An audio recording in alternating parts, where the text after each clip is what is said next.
Gotcha. Boom! We are back.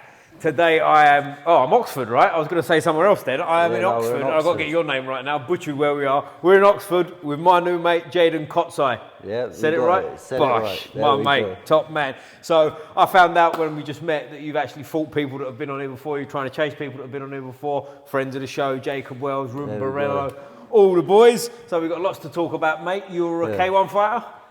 Yeah. Yep. Been fighting K1 since I was, I've been training in K1 since I was 17, but I've been an amateur boxer since way before that. I just happened to transition. Okay, we've got lots to talk about. And yeah, I think boxing was my first love in that sense. Still calls to me a lot recently, as of recently, but things are going good in Muay Thai right now, and I'm looking for a big fight in December, but I can't really say too much on that because I promised the promoter that I keep my big mouth shut. Ain't no one got time for that, man. Break some news. How old are you now, mate? I'm 21. 21? You're only 21. I'm turning 22. He's only a few years younger than me, believe it or not. Yeah, like a couple, give or take. Yeah, exactly. 6 months. We call it 6 months. But as you said, boxer before, amateur boxer. I didn't realise. Yeah. Tell us about that, mate. What was your background there? So, I originally started boxing as a way to. I needed an outlet. I was quite a disturbed kid, a little disturbed kid, and I just needed an outlet. I've also just had a thing for fighting. I don't know what it is. Like, even I'll probably end up talking about this later, but I've been in a fair few street fights, and even after them, and after my actual fights, when I get told about how I've hurt the person, I feel nothing but like joy and pride for the work I've done. Mm-hmm. It's like, oh yeah, no, I did that to him, like, yeah. Right, I got you. It's like, oh, you broke this or you did that. I'm like, gang, yeah, like, come, that's great. So, tying into that, when I was little, I asked my dad,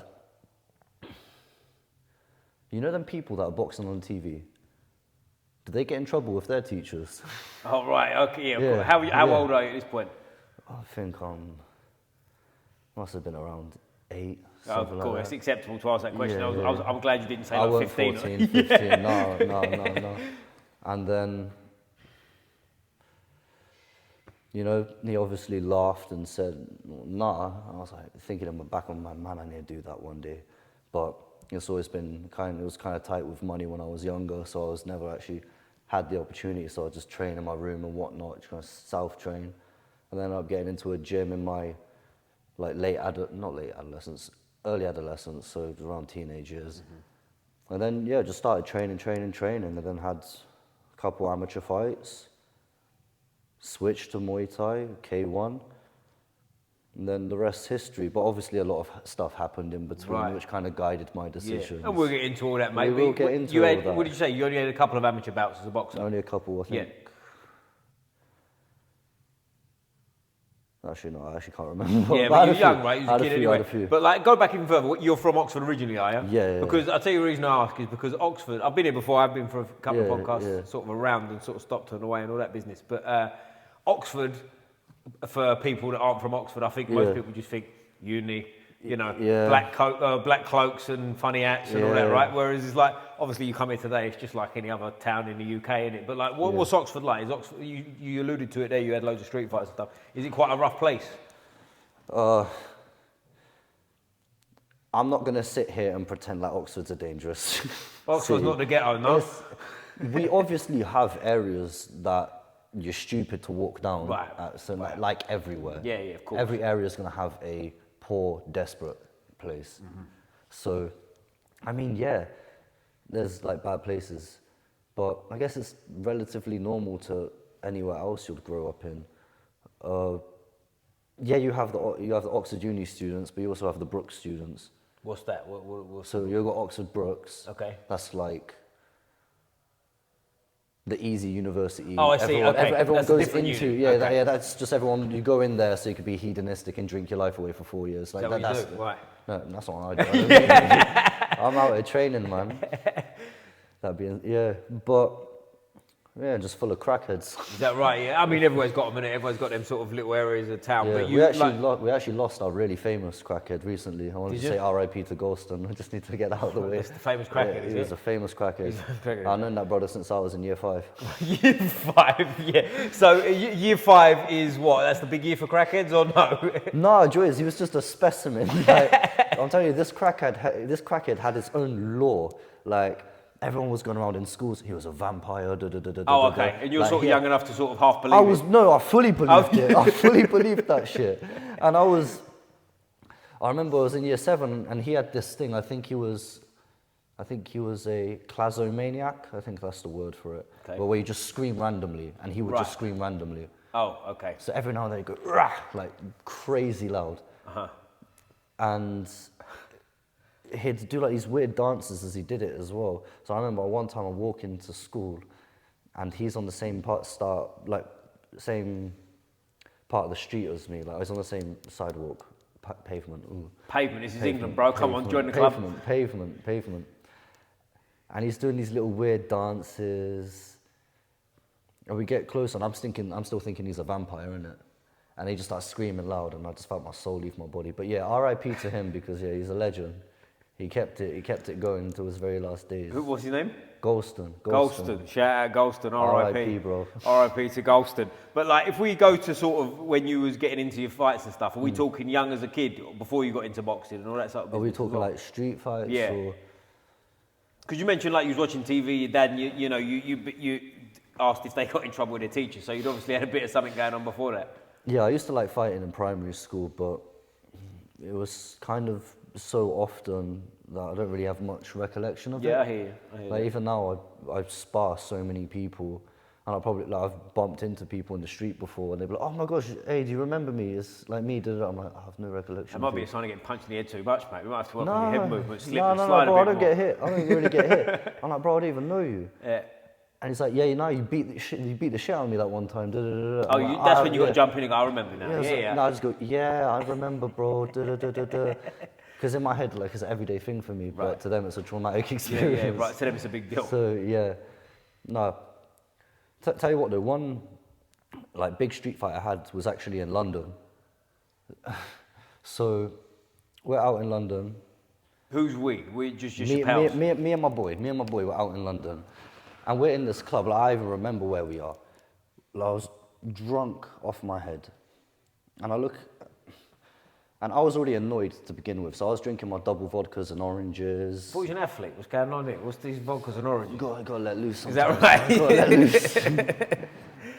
Yeah, so like double vodkas, oranges. I kept saying to my boy the whole time, I was like, look, mentally I'm burst. I'm drunk as fuck. But I have full control of my body right now. Watch out. And I kept saying it. But I was kind of calm. There's like an upstairs bit of the club. Where are you in London? Whereabouts are we talking? Too drunk to remember. It was in not Central. Like, what's South Central? I don't know. Okay, yeah. I was hopping on trains. I don't even know where I was. Anyway, we're at like the top bit. And there's like a sea of people, like loads of budging. I can't really get through to anywhere. I'm ordering a drink with my boy, and there's this little short dude. He just comes over, slaps my ass, and runs into the crowd, and I couldn't catch him. What type of club are you in, bro? Hey, man, is there a side note on this story or what? What's going on? I was a victim. And he ran away. And I look at my boy, I'm like, no, we need to go get him. And he goes, look, just allow it, it's calm, he's a nobody, it's fine. I calm down, but I'm still a bit angry. But you ain't really calm, yeah, I got you. Yeah, but he's actually disappeared, like he's not even in the story anymore, that's just kind of... Oh, so he's not in the front? Yeah, okay. That's just kind of where my head was at before everything kind of unfolded. And we go downstairs, and there's a sea of people, the lights are on, everyone's dancing. And I see my boy chatting to 2 Turkish people, and I see that they're arguing. And I go up to him, I go, oh, what's going on? Why are you guys arguing? And he's like, oh, your boy pushed me. I was like, look, no, he probably didn't push you. He was probably just trying to get past. Look, allow it. And then the one next to him was like, oh, who even are you? And he just shoved me. I took a few backward steps and I was like, oh no, someone's just shoved me in the club. Something's about to pop off. Just in there, your mate who you're with, is he a fighter as well? Yeah. Okay, cool. So you got back up, you're not like... This was fun. Okay. And so he shoves me, I go back. I'm looking at him, he's kind of far away. Like he's about 1.5 meters, and he doesn't really look like he's gonna do anything. It's kind of a shove and a stare. But the other guy, he's coming up to my boy and he's looking like he's about to reach for his jacket. And then I just go, nah, because I see 2 more of his friends behind him. And I'm just thinking, okay, if this is a group fight, I'm getting you man out quick so I can move on to you two. I'll go across, boom, boom, I hit him with a right, left. And I went for another right hand, I caught him. And I was thinking, why ain't he hit the floor yet? And then as I'm saying that, I'm left hooking him while he's on the floor. And I'm thinking, damn, like, this is bad. I'd like kind of step back, turn around. My boys, like, got, you know that like John Jones choke that he did on Lyoto Machida? Guillotine. High arm Yeah, guillotine. high arm guillotine. Bear in mind, my boy's like 6'3", and he's got all this leverage. Who's your boy? We've got to get him on. We've got to release we need the to story, get him on. You know, you know what it is? Who is he? I'm not going to out his name. Make up your mind. Any mates of his that are a fighter are 6'3". We're filling the gaps. People who know me will know who he is. But yeah, like guillotine, I turn around and I see both of his boys gone back. Because bearing in mind, I've taken that guy out brutally with some hard bangs. Turn around, my boy's choked out his friend. And is your boy an MMA fighter? My boy has literally just been training Muay Thai since he was like 13 or 12. So where's the guillotine come from? Just chancing it, just thought, No, I see it on TV. because we're right next to the Jiu Jitsu area, Right. so we're kind of always watching it. And we also have this other friend who does Jiu Jitsu, so we'd always play fight. I got you. So he's hit that off, and then I actually ended up getting bagged. So police come, go right past my friend and grab me, and then I end up in some random police station in London. Just wake up, Magnolia. Oh, I'm just like, oh, for fuck's sake. What, like, for fuck's sake. And then, hey, got a slap on the wrist. I haven't been clubbing since. No more. How old were you at this point? I was 18. All right, so fairly recent. Well, you obviously have to be 18 to be clubbing anyway, but you know, you're it's a kid in it really, 18. Do you know what I mean? But fairly recent for you. I'm not saying you're a kid now, but you get where I'm coming from, right? 18's young, innit? Do you know what I mean? And like to be doing that, and like you want to be a fighter, you're not doing yourself any favours there, are you? Yeah, I just want to clarify. I was 18 years old, and this happened in London, and yeah, it was about in March time frame. I just need to get that out of the way. Gotcha. Yeah. Just for, what's that for legal reasons? www. and all that. Yeah. Yeah, but I'm telling the truth. That's exactly how that went down. All right, cool. So take us through your first fights, mate. Obviously, you had fights as an amateur boxer, which I'm assuming you was junior fights, right? You're not a senior yet because you were before 17. Yeah, so my first fight was against a guy called Miles Oh shit, you remember the name? Foreman. Damn. All right. Yeah, chess player. Is that right? Yeah. All right. Yeah, Miles Foreman. That was a fun fight, and I had a lot of life stresses going through at that time, and that made no sense. I had a lot of stresses in my life happening to me, and I needed some sort of release. So I was thinking, do I stay in boxing? Do I have my first fight in Muay Thai? Like, what do I do? I think I was 19 when I finally decided, because I'd just been out training, partying, doing other miscellaneous party-related things, and yeah, I just needed a change. I needed to look forward to something. I needed to really grind at something. So I'm having that fight. I remember I walk in, and he just starts swinging. He was a tall lad, about 6'4", and he's just swinging for me. All that was going through my head, I was just completely calm. I felt like I was sparring. He's throwing some kicks. I was like, okay, cool. Like, I was just thinking, you're going to get tired, mate. What are you doing? And then he came in close, and then he went for a knee, and I blocked it like that. And I thought in my head, I was like, oh, that's going to look so, like, bad on camera. And then I come back, and I'm like, okay, cool, let me actually just hit him now because he looks tired. I gave him a few leg kicks, and then I hit him. I went, oh, how do I recall it? It was left, right, and then I went, no, it was, yeah, left, right, right, left, and then he got hurt in his liver and he just started falling. And then I had like a little vocal outburst. I was like, yeah, I'm here, wagwan, da da da, get up, like get up, boy, da da da. Because my friend told me that he had said I looked weak or frail. Right. And I don't know why I took that so personally. Yeah, it's like you really took that to another level. Yeah. I was like, no, get up. But also what was going through my head, I was thinking, he's like younger than me. If I shout at him after I've knocked him down, he's going to go on the back foot. And that's exactly what he did. So I started shouting at him so he could get on the back foot.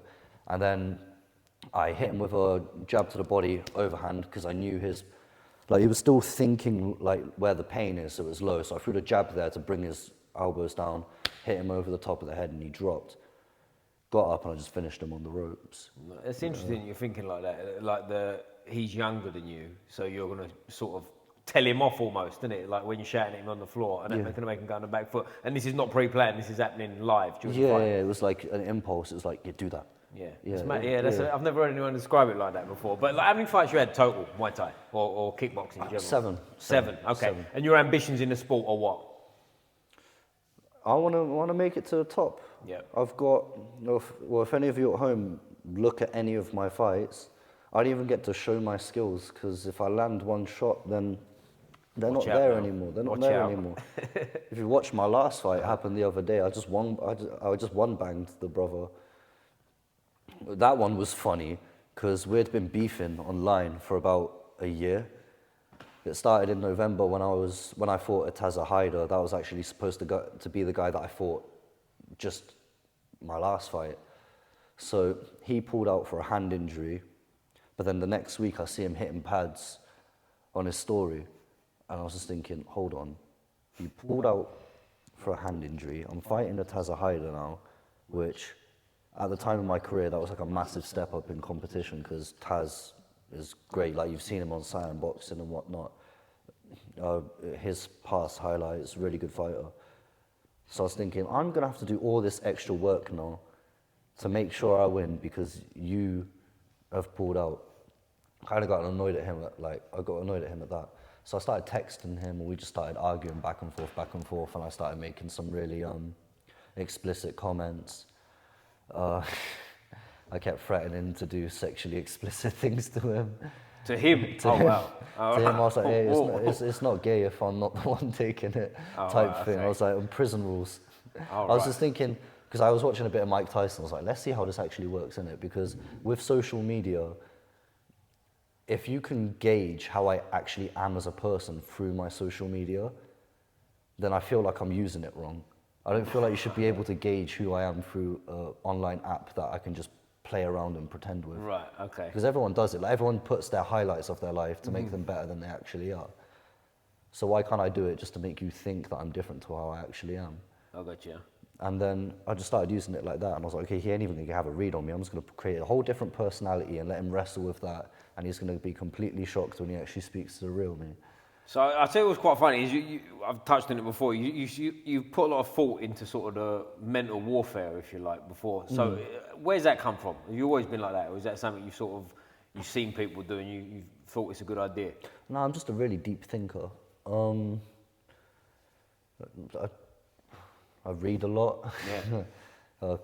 Carl Jung being one of my favourite psychoanalysts and authors. I really like reading his work. I think that's helped me a lot in my life. Study in my free time, but again, like I play chess a lot, so I kind of try to cross-reference everything. So it's like on the board, let's say, you've like castled king side and you're pushing an attack with your queen and your horse on that side, you can probably free up a few attacks on the right-hand side of the board. So it's the same thing in fighting. If I just hit you in the middle a few places, now all your attention is going to be on the middle. Now I fake and go to the side. But now you're thinking, oh, he's going through the middle and on the side to my head now. Okay, keep thinking that your leg's there. And it's like, okay, da-da-da-da-da. Or okay, I twitched my shoulder this way, and your right leg moved like that. Your left leg's not doing nothing though. Or, okay, he starts every move, or he does like a little stutter before everything. It's just being completely relaxed when you're in there. If you look at my last fight, I knocked him down and went to the corner, I was just like this. I was just completely calm. But yeah, no, we'd been arguing for a long time. It was fun. It was like the first time I had like a beef. Right. Do you like that or not? Is that one of the things you enjoy? Enjoy is at the end of the day when it gets late at night, I then start feeling bad. Right. Well, it can be an added stress as well. Is more what I'm thinking. Do you know what I mean? Like. No, I like the pressure though. You like that, I right? like the pressure. Yeah. I like the pressure of saying, "Oh, I've actually talked so much shit. I need to win this." Yeah. Right. Sometimes when you're training, it can be like it's hard to be disciplined every single day. That's why it's like just discipline over motivation. You're not going to do it for loads of years and stay motivated the whole damn time. Right. Some things are going to pop up, and you just got to put them to the side out of discipline. So, just new things. I was like, okay, this is a fight. How do I make it a bit new for myself? Because all the training camps are feeling the same now. Well, let me beef someone. Like that would be cool. Right. That's kind of how I'm thinking about it. I think it was interesting listening to you talk like that. You started in boxing, you've done like obviously kickboxing and stuff. Do you have any desire to do MMA? Because the reason I asked before you answer is just more because the way your mind sounds like you work. You like new challenges, you're thinking all the time. Like you're one of the most, from the small time I've sat here chatting to you, you're definitely one of the more thinking fighters that are out there, right? Like you sit there and you're thinking about kicking here, leg there, arms over there, down the middle, blah, blah, blah. Like MMA is like a whole new challenge. Is that ever in your thinking? Yeah, so I see the patterns in MMA as well, and I think they're quite interesting. I was actually thinking about starting to do Jiu Jitsu just like once or twice a week. Just go to the beginners class, see how I do. But then I'm thinking, can I really be bothered though? It's injuries too, isn't it? Like, why twist your finger or something? You know what I mean? Like just stuff like that. And I don't know, it's just not the most appealing. I don't know, everyone's different. I just prefer hitting people in the head. Yeah, you could do that in MMA too. They let you do that, you know.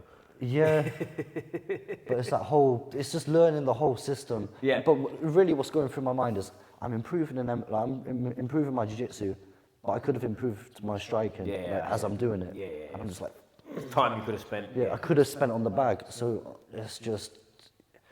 That's the cognitive dissonance, if you would. Yeah, I got you. Yeah. I got you. But I tell you what's interesting, and I say this on here as well. I'd love to come back down and do a training session with you at some point when you have a fight coming up and you're not right. Because just to be in front of you, you know, and do some sparring while you've got all this kind of stuff going on to see how it feels to go in front of you. Can we do that at some point? Yeah, sure. I'll make shake hands. We'll have it at some point. You got a fight December, you said. December. After December, when you got nothing going on, I'll shoot back up here. So you're saying what, jiu-jitsu? No. I want to learn from you. I want to learn the kickboxing side of things. From where you'll move it, you know, down the middle, around the side, you know, all that. I'd love to sort of be in front of you, pad up and see what comes of it. And it's on camera now, so it's committed for like basically a contract at this point. But going forward, mate, like obviously you can't talk too much about the fight going on. But from December, how many fights in a year? I say December. Let's pretend it's January and we call it the start of the year. Like how many fights in a calendar year? Is sort of like what you want to do. I've been averaging 3, but that's not because I want to. Right. It's genuinely because I get so many pullouts. It's so enraging. Why is that? Is that the level that you're at for the little amount of fights? Because man of pussios. How many people have you seen me call out and have I fought them yet? Cool. Anyway, like it's literally that. But is that to do with like you've had a relatively low amount of fights for the level you're fighting at? Like some of the names I know you've fought? It's that, and it's also like every fight I've won has been by knockout. Right. So I've won 6 fights, lost the 1, and 5 of them 6 knockouts were first round knockouts. Right. Okay. So look, I see these wars of people, and it's like, they go to decision and win a decision because they were landing good combos. But I've only got to like answer once, and I can guarantee you're not waking up. I know that. Even when I'm hitting the bag, it just sounds different to everyone else. There's a different stiffness. I think I used to sprint a lot as a kid. My core is really, really strong. can deadlift a lot more than what I look like I can. I feel like it just kind of all adds up. And yeah, it's just God-given strength, I guess. I mean, there's the old saying, and it punches are born, not made. I think there's elements of that too, and like there's certain people you do spar with, and you just go, fuck. Like, It's kind of, you kind of got to look at yourself like a product sometimes. And I really stepped outside the box and tried to be a 17-year-old version of me and look at the person I've become.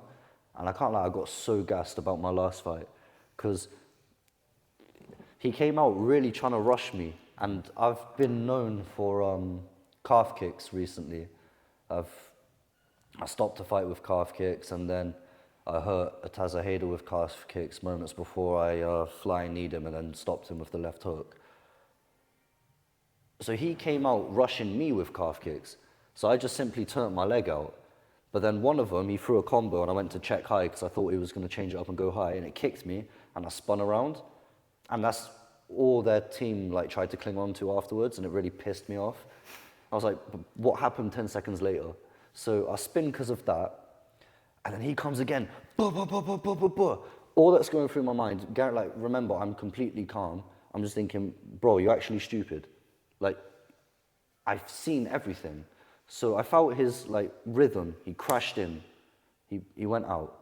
He crashed in, he went out. And it was just that anticipation feeling. I was like, okay, I felt this before. And he comes in, I just let the right hand go. If you pause the video back, you can actually see both of his feet leave the air for a brief moment in time, and it's the funniest thing ever. And then when he actually falls, his body changes trajectory and goes in line with what the punch was going in line with. My arm didn't move off of his chin. His body just moved like from my punch. And the way it crashed as well. I knew it was over as soon as I did it. So referee was like, oh, put your hands up. He looks at the referee and just starts falling backwards on silly legs. Referee calls it off. That caused a riot because all of his supporters thought it was an early stoppage. And now I'm just kind of thinking, man, I really wish they let it continue, because I would have sent him into the shadow realm even. Like, it would have been so bad. And that's the one thing I feel like I'm missing in my career. And it's really, really, really starting to eat at me. All the referees keep stopping it at 2 knockdowns. Bro, it's a 3 knockdown rule. Let me get that third one in, because my highlights will look better. You can have the original knockout that we've all been showing people, but you could have got an extra knockdown that would have looked a lot more brutal and would have done me a lot more in promoting me. But no, we're just stopping it at 2 knockdowns for safety reasons. And it's hey, listen, them days will come as you step up the levels. And when I asked you earlier, like, where do you want to go in the sport, and you said top level, I had that in mind. I knew you were going to say that anyway, right, from talking to you. But I guess in kickboxing and Muay Thais and stuff like that, it's not as clear cut, is it? Like, whereas, like, if you say, what do you want to do if you're a boxer, you know the world titles. If you say it in MMA, it's UFC and whatever, right? Whereas it's a bit different. Like, you can go different angles in kickboxing, can't you? You know, you can end up like the one championship route. You can go to Thailand. You can do all kinds of different sort of bits and pieces. What sort of represents the top level for you? So, that's a good question, because I feel like it's really dependent. It's very subjective, I think, isn't it? K1, I think the best welterweight division would be in glory at the moment, because you've got Chico Kwasi, Andy Semele, and you had Tajani Bastati, but he retired. But at one point, that was a really solid division, and that's had people like Myrtle Groenhart in there, Nicky Holsken. You've got Cedric Doumbé was in there, who I like. I really, really like. Beast Cedric. of a man. Yeah, he's got MMA now, hasn't he? I think. Yeah. That's. And obviously you've got middleweight, you've got Donovan Visa, who's amazing. Donovan Visa's amazing. It's just one championship seems to lack the depth in that division. What weight do you fight at? Are you 77 kilo? So I've been fighting at 77 kilo, but the thing is, I actually walk around at that weight. But I was going to say, yeah, because you're not on the smaller side, you're obviously tall, but like for someone like Jacob Wells, who you fought anyway, he's like, I mean, he's a big old He's fucker. a big old lump, like in terms of thickness. And he shouted, Jacob, I'm not calling you fat, mate. You're a thick guy. But he's, you know, he's one of them guys that's dense, isn't he? Like if you run him over, you feel like your car would come off worse type builds. Whereas like some guys in that division, to your point of you weighed at anyway, some guys are 90 plus cutting. Yeah, no, I felt it. Like even when I was checking the calf kicks in my last fight, and when I was fighting Dean Pattinson, that was, I just felt the weight. Like they were just bigger than me. Right. But I don't know, because I lost a lot of weight earlier this year because I had like a little depressive episode, which happens. It happens. So I went from, I want to say 82 kilos. I stopped eating and then I dropped to 72, 73. Oh, right, serious drop in weight. Yeah, yeah. And then I had the fight scheduled with Dean. And then started training for that. And I was just like, you know what? Because I've been planning to fight these like guys for ages at 77, but I was like, oh man, I really got to start eating. So I force feeding myself 24/7. You know, probably know how it goes. Yeah. The whey proteins and chicken, creatine, just getting it all down your system. Yeah. And then, yeah, like I could only really get back up to 77. I just didn't have the time to be hitting gym like that. I just wanted to practice my skills. And I felt the weight difference. So now in my next fight, I'm going to introduce myself to the 72 kilo division. You are? Okay, right. Yeah, and then after that, I'm going to look to fight at 70. Oh, are you? Okay, Yeah, you're going to work your way down, right. Yeah, because I think I weighed today 76 and a half. So yeah, you can get there, can't you? You know what I mean? You can get it. Yeah. And for anyone listening who's not into, don't really understand the weight cuts and stuff, that sounds like you still got to lose 6 kilos. You ain't got to lose it. And also, you ain't got to really lose it, have you? A weight cut's different to losing it, you know what I mean? You just dehydrate yourself and exactly. drink water Trim the it next down. day. And so, you know. But for you, going forward, does training change with the weight change and stuff like that in terms of like what you do out? Obviously, the kickboxing doesn't necessarily change much, but like, does outside of that change, lifestyle change, all that kind of business? Do you mean in regards to diet? But yeah, diet, but like whether you're doing any lifting and things like that, does that have to sort of change and tailor it to that? Or do you sort of just, is the weight cut kind of... I don't have to lift as much weight right. When I'm lighter. And I'm able to maintain my strength a lot easier. Because with the way my body is, I've got to eat so much food to stay over 80 kilos. Right, okay. I just think that's just my anatomy. For now, but you're only 21, right? Like wait till you're 30, that might change a bit, isn't it? Yeah. I mean, I was 70, and I've got a video on my phone, I'll show it you later, but I was, I want to say 78 kilos, and so I was doing my trap bar deadlifts, and I moved 240. Ooh, okay, so strong, Yeah, and I started holding it at the top, and I just felt my brain popping. But yeah, it's like, the strength's always been there, but, so now it's just like I do strength and conditioning once a week. All right, okay. Yeah. And what's that look like? What's strength and conditioning look like for you? So for me, it's just a lot of biomechanics. Thinking about, am I jumping correctly? Do I jump with natural technique, with the way my body's supposed to go? Loads of throwing, so medicine ball throws, landmine throws, because then you're using your whole body as a kinetic chain to throw something. And that's all punching is, that's why you throw a punch. So loads of throwing, and then I get on the cable chopping machine. So I get on the cable machine, I'm doing cable chops, and that's just to get my core going. And afterwards I just do loads of core stability exercises, shoulder stability, stuff like that. It's intelligent training, yeah. Yeah, all very functional. I don't see the point in like shoulder pressing or benching heavy. I've never personally felt a difference from it. Right. But I've always felt a difference from doing plyometrics. It's like, interesting because, do you know what I think? The more experience I've got and speaking to loads of different people now about the way they do strength and conditioning, I don't think it's as much what you do. I think it's if you believe it. Do you know that? Because like a lot of guys, I mean, not so much striking is a bit different, but like grapplers, you know, the grappler that's sort of built like a bear and like bench presses and bicep curls his way all the time, and it works for him. But I think a lot of it is in here. Do you know what I mean? You believe it enough. But what you're saying for someone at your age, I don't mean to keep going on about your age like you're a kid, but you're very young. So to have that kind of mindset of doing the sort of biomechanics side of things, I think that's going to go a long way in it, because that evolves and also becomes sort of the old school stuff becomes true, doesn't it? You know what I mean? There's all these videos on Instagram, I'm sure you've seen them, of like the old Soviet fighters and track athletes from like the 1960s doing that kind of shit. But it's not recycling, but it's coming round again, isn't it? And people just want to revolutionize stuff so they can sell their strength programs. Right.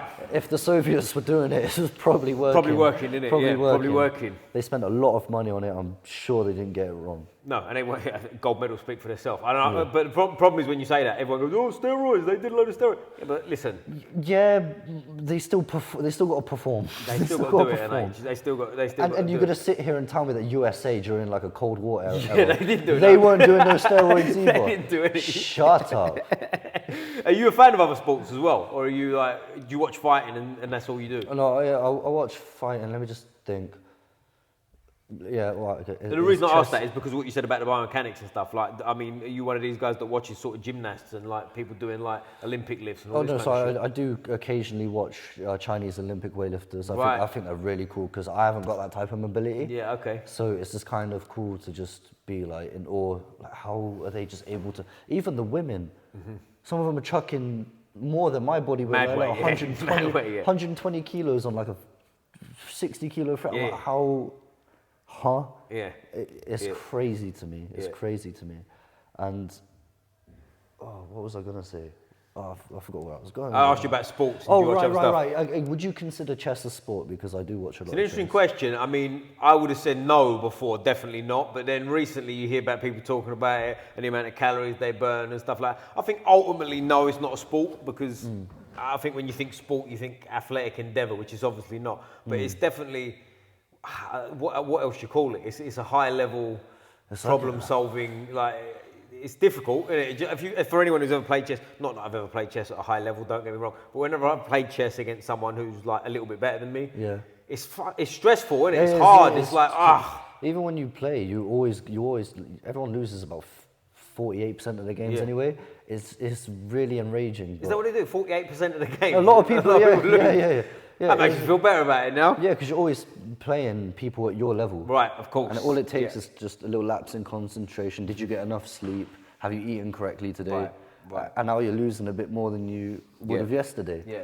But no, I feel it because sometimes I'll play like a classical game or maybe even a 30-minute game, and you're just there thinking, and you kind of, it's like taking an exam, but you're actively competing against someone else. And you're trying to think about what they're thinking about whilst trying to maneuver around it and beat them. Yeah. So I find it's exactly the same as fighting because I might be looking to land a left hook and you might be looking to land a right kick to my calf. Yeah. And I'm thinking, okay, I know you're looking for the calf, so I've got to find ways to keep you away from that. But I also want to land this left hook. And it's like, okay, what do I do? And it's just like, okay. Do you play into the risk of that as well? So like maybe you give away a shot to land a better shot and things like that. So sometimes, like, so when I'm sparring, I'll practice it when I'm sparring. Like I'd practice intermittent reinforcement. I haven't had a chance to try it in a fight because my last fight, I stopped it too quickly. But I think I knocked him down 16 seconds in. 16 seconds in? Yeah, the rest of the fight was just him stumbling around. Right, I got you. And then, sorry, what was I saying? I asked you about, you give away a shot sometimes? Oh, right, yeah. So sometimes, like, with jabs, so it's akin to training a dog. So you give him a treat one time, then you take it away. I might let you jab me in the face, I'll pull back a little bit to take the pain off, and then, okay, you jab me in the face, and the next time I'll let you evade it. But now you know you can land a jab. So your brain's automatically going to go to what they can land because you're in a highly emotional situation, and you're just going to take what you can get. So, okay, cool, I landed a jab. What landed last time? Okay, jab. So, okay, I'll let you land the jab, or I'll let you land the right kick. Cool. What can I counter off of a right kick? Well, he's not moving his head, so I'm going to time it and just whack him with a straight right. Oh, I know he's going to hit me with a jab. I'm going to throw it overhand as soon as I feel it touch my face, because it's not a really high-risk move. Obviously, don't go letting people overhand you and stuff like that, but if you could just see at the end of the jab, you just move away, you let it land, or you got your forehead there, he jabs you. Gives them something, a little bit of confidence, and you can try and build a counter attack off of that. It's not always, I'm going to throw this and beat him. let him throw something, think about how you can counter it. And you can also think moves ahead, just like chess. So let's say I'm throwing left hook, right kick, and that lands, and then he goes, checks it next time, he goes left hand, I go left hook, right kick, he checks it, and he moves to the left. Okay, well, if we fall into that sequence again, I need to know he's going to move to the left. So let me throw a left kick, get it on his back leg after he moves. Cool. But it's just stuff like that. It's just, you can really just, Proper thinking fighter. Yeah, like just even if you get, because visualizing is a skill as well.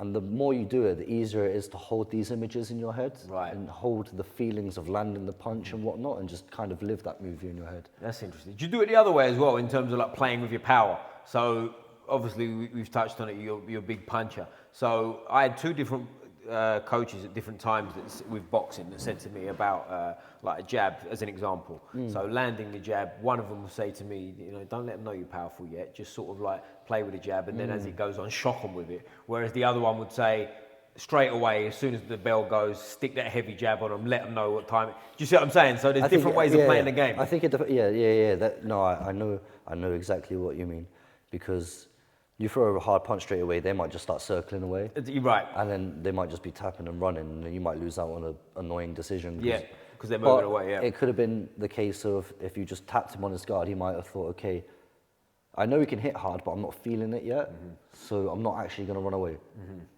And then you can just kind of pour it on, put like loads of pressure on him, start off with volume and then change it, go with the hard single shots.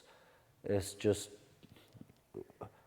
make them get used to something and change it. It's very simple. Get them comfortable in front of you, basically. Yeah, get them comfortable. Like if you watch, I fell into that habit, I think, almost all of my fights.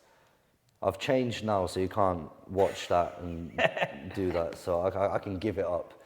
I used to just take shots at the beginning of fights, so just on the guard. So if you watch my first fight with a guy called Lewis Guest, I literally just put my hands up and just let him wail on me for about, so I stopped that fight 1 minute 50. So I reckon the first 40 seconds was just him blitzing me. And I was just doing that. Nothing got through, right? And then he's like, hit me. And I'm getting his range. Because you're hitting me from this distance. I know where my arm needs to be now. And you've just given me 40 seconds of information, and you don't even know how I fight yet. I've just had my hands up. Right. That's what I like about with low-level fighters. Well, not that he's a low-level fighter, but he was more neophyte back then. So with amateurs who are at that high level, they will just rush out and attack you because they're scared or they're over-eager, and you can use it against them. So he's thrown for 40 seconds, and then I threw it overhand. I saw that it hit him. I threw it again, it hit him, and then he starts swinging again. I'm like, oh, but you're rocked though, I can see your legs aren't steady. And then he's like, and then he falls into the same pattern, and then he grabbed my arm to like pull it away, like to pull my arm away from my face to hit me. So he pulled this one to land a shot here. He pulled it with his left hand, I was like, huh? Boom, hit him, he dropped. And then I went to the corner and I had another verbal outburst. I was like, get up, pussy, get up. And then he gets up. And I go out, 1, 2, I pull back the right hand on the same side, right body shot, left body shot, and I see him throwing the right hook, and I just slip out to the outside and throw mine. Boom, his legs just collapse. And then, I just won the fight. So I'll just take shots on the guard, and the second fight he then started to go with the more single shots. Right, so it's hard shots to try. So we had 2 fights, and it was like a complete game plan change. And You beat him both times? I stopped him in the first round, and the second fight I stopped him in the third round. But in that third fight, so my whole career, I think my last fight was the only fight I've actually ever had a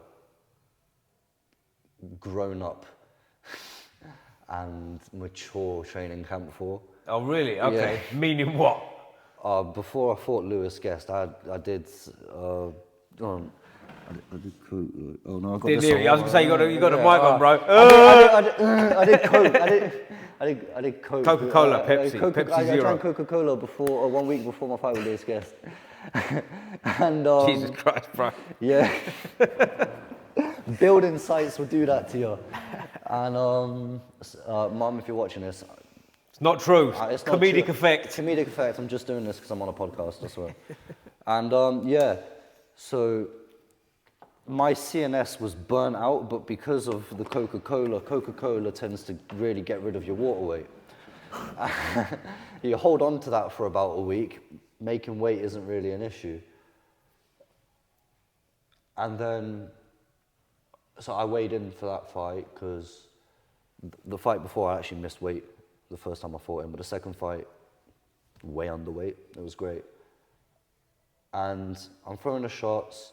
He's on the back foot this time instead of trying to rush me forward. And I'm picking my shots. How did the sequence go? I threw a right head kick and it knocked him to his right. I think it landed on his guard, but as soon as I put my foot down, I hit him with a straight right, left uppercut, straight right. He threw something back, I evaded it, and I hit him with a right body knee. Beautiful sequence. And in that moment, I was like, I am level above him. Oh, I can't even speak today. But just want to say, Lewis is an amazing fighter, by the way. But everyone's got to back themselves. But in that moment, I was like, oh, I'm just so much better. But my gas tank, after that one combo, was going, yeah, you remember your bad actions a week beforehand? Yeah. Now you're going to pay for it. Yeah. So in that fight, I actually ended up breaking Lewis's leg with a calf kick. All right, okay. So his fibia, if you watch the fight, I'm landing loads of really hard calf kicks in that first round. And he ended up having to switch southpaw straight away in the second round.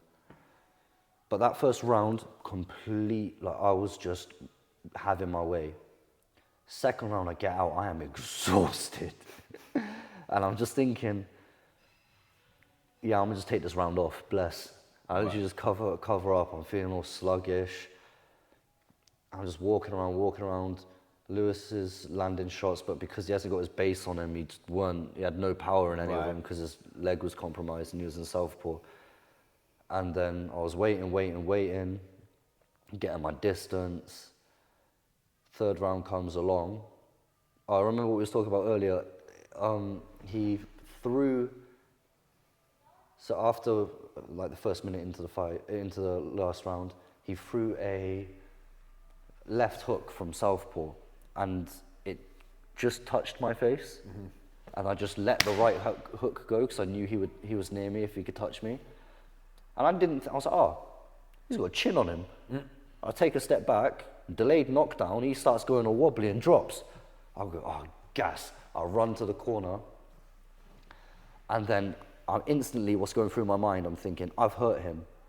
This isn't how he usually fights. He's changed his style because of this. So in my head, I was like, I'm going to go on the back foot because I know he's going to rush me. I know I've hit him into going back into his old ways. And then instantly if you watch me on the fight, I start going backwards. He comes in because he knows that he's lost the first round and now it's a 10-8 round in the last one. I've won the fight. He comes over all desperate, throws the shot. I just slip to the side and land a beautiful left hook and I just drop him clean. And then referee stops the fight. And there's like the tactics are just, it's so fun when you just get to play around with But it. you're an incredibly deep thinker, aren't you? Like I think people have missed that when they first meet you, and then like when you start talking, I can see it in your eyes. You're very focused on what you do, but you're also talking me through like the fight as it's happening, and your clear thoughts, which I don't think a lot of people do, because a lot of people you speak to, I don't remember that fight. I don't really remember that fight. Do you know what I mean? Like they don't recall it the way you do. They know the sort of footnotes, if you like. They'll know that they did this. They remember certain aspects. But like the way you're doing it is like it seems like you could put a DVD in and carry on fucking going. Yeah, because I'm always. I've got quite a good memory. But you're a unique thinker as well. I think as well. Like listening to you talk, I can like the way you're thinking about it. You're sort of very intent on it's not so emotional. It doesn't feel like for you. Do you know what I mean? All. It feels like when you're in there, you got the ability to sort of this, and this. Yeah, so I'm quite disconnected from emotion when I'm fighting because I don't feel like it serves me any practical use. I don't think being angry in a fight is going to get you anywhere. I don't think being sad in a fight is going to get you anywhere. I don't think it just doesn't work. I think just being completely calm. Is it being completely sort of, what's the word I'm looking for, authentic? Being you, being 100% yourself. Do you find that carries you through? What do you mean by that? When you're in the fight, you're not trying to pretend to be this. You're not trying to sort of like get yourself angry. You're not trying to act a certain way. You're just being what comes natural. Yeah, because it's not about. It's weird. Like for me, I'm just trying to prove it to myself.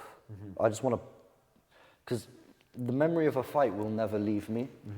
So if I know I performed badly or I do one mistake, it's going to haunt me forever. There was a moment in that fight with Lewis Guest the first time where instead of posting straight, I posed sloppily and then moved my hand like that, and it made me look like a complete and utter amateur. And I was like, you've been training for like however many years and you poured your arm out like that. I look disgusting. What are you doing? And even in my last fight, there was a moment where I went to throw an overhand, but my weight was slightly off to the left. And I threw the overhand and it just looked a bit wild and it's stinging me. Even though the overhand I landed after that put him completely out. So but these are good things, though, because these are the kind of things you want to sort of niggle you. Because we've all been in gyms, whatever you're doing training-wise, where whatever, you throw a jab on the bag, whatever it is, doesn't matter. But you think it just lights something in your brain from before that you've done, and it niggles you. And I've been there, like I think everyone has, where it niggles you a little bit into like, that helps, doesn't it? You know what I mean? It doesn't help at the time, but it does really, you know what I mean? Yeah, I mean, even when I train actually, every combo I do, I'm thinking about if it's perfect or not. Right. I don't think for the past year have I ever just gone, wah, wah, wah, just to throw it. Right. I've literally, right after the combo, I was like, okay, was my elbow up? Was the weight falling through correctly?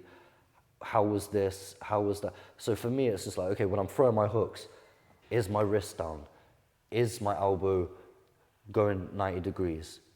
Or if I'm going out, is it then going to kind of fall 90 degrees? Do I need to put my hips through a bit more? So when I land through, it's not putting any weight on my bicep and causing weight to leak out of the punch. Am I throwing myself completely through it and being a stiff on impact? And I'm throwing the combos, okay, cool, is one hand coming back after the other? And am I still doing that? Okay, are my knees moving in line with my shoulders when I throw that? Okay, cool. Can I use that leverage from that first punch to pull my second one in? If not, I'm probably going too far. And I'm just doing that after every single combination, and then it kind of just becomes a feeling rather than a thought. Right. And you're just doing it all the time. Yeah, so that's kind of how I train. Damn. Well, I'll tell you what, man, I want to be at your next fight, so you've got to let me know. I've got to get hold of a ticket because I want to see this happen as it goes.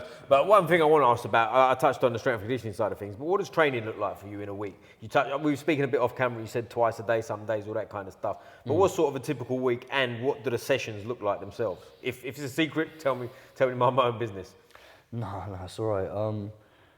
So I like to split it. I like to do some authentic boxing sessions, just boxing. Okay. And then some days I like to just focus on the kicks. But for me, I love doing the group sessions. I like being around people and doing pads with the coaches. But I think my favorite type of session is when I'm just on my own in the gym. Because I can just sit there for ages just doing one kick at a time, or just there, touch the bag, okay, is it all perfect, cool. And I just do it for minutes on end, and I look crazy to other people, or people would just interrupt me, but I just like that quietness. So sometimes I'll be playing like piano music in the background, I'll be completely calm, just trying to learn new techniques and just like encode them into my long-term memory. And yeah, a lot of visualization. I do really like training in solitude. I think that's what helps me the most in my fights. And I try to get at least 3 sessions in solitude a week. That's interesting. And I feel like that's like I think outside of fighting, I think that's my biggest outlet. Because it's just me and me. Because I have a checklist of exercises and drills that I have in my head that I need to get out the way. And if I find myself not finishing all of them, I know that I'm slacking with how disciplined that I am, because I've had phases in my life where I've completed it all before. Why can't I complete it now? Has something changed? Is your limbs not working the same? No, you're just becoming a bit of a bitch. So it's like, okay, cool. This is where I get to really evaluate how my mind is working. How disciplined am I actually? You can't really find that out when someone's dictating the pace of your pad work. But when no one's there, you can see how much you're willing to do just on your own, you know? And how long are you there for during these sessions when you're like that? Not completely sure. Do you lose yourself? Sometimes, yeah, sometimes. I've had days I've been in that gym for about 7 hours. Have you? Oh, right, you're proper gone. Yeah, you're probably just there.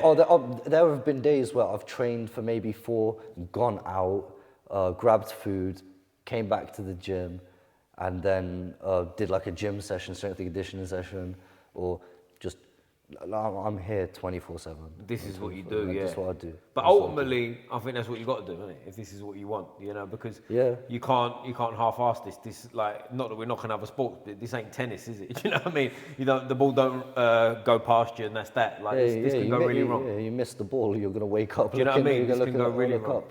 Change your life even, can't it? Do you know what I mean? You can, like, and obviously it's a terrible thing, but how many fighters do you see that, like, they go into a fight and die, but also even if they don't die, there's like their life's seriously altered forever. Yeah, with the slurred speech and whatnot. Yeah, exactly. All accumulates. I've been quite lucky, but unlucky at the same time, in the sense that I'm in Oxford. It's just uni students. I don't really have anyone to train with. Right. Is that a blessing and a curse? So I can train with my friend, Mr. Guillotine. Right. Oh yeah, the guillotine. I can train the with guillotine him. assassin, 1-0 on the streets of London. Yeah. And London, and and it happened in London, guys. So training with him, he's great. Like, he is one of the most physically gifted people I've ever seen. So I can train with him. But when he's not there, I've only got uni students at my disposal and hobbyists. Right, I see. And I'm here trying to go to the next level. So it's like, I'm never actually really getting challenged by them. I've got to be very mindful of how I train with them. I need to make sure I'm staying switched on, not getting complacent because I know I'm better, and just landing the shots I need to land. And through that, I have not taken any heavy head damage whatsoever the whole time I've been. And that's what I said. That's what I meant when I said a blessing and a curse, because you can dictate certain aspects of it whilst you're at this stage, right? But then as time goes on, I mean, in England, there's plenty of places to go, right? If you want to go down or up. The Midlands has got plenty of kickboxing going on and like all that kind of stuff. Is that on the radar? Is that the sort of thing you want to do and get yourself in a camp, or are you happy where you are? For me, I feel weird because I like to stay calm as much as possible, so I have more to give when I'm actually trying to let negative energy out. Let's say fighting, I can stay calm and let out a lot of energy. It's this whole weird thing that I have in my head. I struggle to articulate it, but I lost my head again. What was I saying? I asked you about if you want to go elsewhere to train, or you're comfortable where you are. So with that, I don't really want to train with anyone around my weight because I just look at them as enemies. Yeah. Okay. Yeah. I see them and it's like, you're trying to go for the same toy as me, type thing. Like, and that toy is being a really good fighter. I don't like you for that. And I really can't help but feel it. So I'll be nice to them, but deep down, like, I feel bad for it, but it's like, I just want to hit you because you're trying to get the same thing as me, and I think that's what, like, gets me going in a way as well. Yeah. Because when I get matched, I'm like, oh, okay, you think you can do what I'm doing? Do you know how much I've sacrificed? Do you know how many relationships that I've stepped away from? How many parties I've not gone to? How many family events I've not gone to? How much money I've lost from not working a 9-to-5 job like everybody else to do this? And you think that you can just come and, nah, man, get the fuck out of my face. So like that, it's that. But I think stuff like that, again, going back to what I said earlier about the way you're obviously a deep thinker, like that kind of thinking is obviously helping you, isn't it? Do you know what I mean? This, I wouldn't, like, I mean, some people say that's negative and you're getting yourself stressed out. But for me, looking at it from like the outside, obviously, I'm sitting there listening to you and I go like, all these little things that are niggling you when you said the thing where you put your hand out and it came back slow and all that kind of shit that looked terrible on camera, all that kind of stuff. To me, for your personality, from what I've seen in this last hour or however long we've been chatting, like that seems like you need that shit, man. Like I wouldn't overly think about changing that. Like, do you know what I'm saying? I think whatever you're doing is clearly working, isn't it? And and it's not that that's the way to do it, but it's the way to do it for you. Do you know what I mean? And it seems to be ticking the boxes. Yeah, I think like, that's what I like about solitude as well is, you know, when, say, you create a friendship with someone, that's you developing a schema for a new personality you've got to create when you're with them. I know you don't like some things, you know, I don't like some things. We're not going to say it so we don't offend each other, and now it's mutual. Now, if we hang out for 10 hours a day, we're sitting in this personality of a friendship all the time, and then that might start to really ingrain itself to how we actually are. Right. But when you're actually alone, you have no one to impress, no one to offend but yourself. So then everything just kind of starts stripping away and you kind of really see who you really are. And then you've got to see, okay, you're offending me with the way you're doing that because it's not going to get you nowhere. And then you start really developing that personality, then everyone else seems kind of crazy to you, or you seem crazy to everyone else, but really they're just pulled in too many directions. It's like, and going back to that, I think that's also given me the insight to think, okay, I'm going to create this personality with someone.